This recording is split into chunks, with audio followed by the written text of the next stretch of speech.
Hello guys, today we will talk about how to fix or how to solve the problem of American Airlines. We click on settings,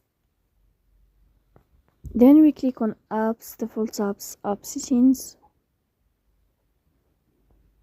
Here we click on American Airlines and you will enter. Then we click on first stop and we click OK. Here you will enter to the window of storage. Then we click on clear cache. In the end, you will turn off your phone and you will restart your phone again.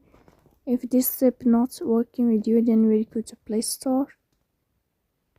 You will search about the application of American Airlines and then you will uninstall your app, then you will install it again. So that's all. Don't forget to support us by liking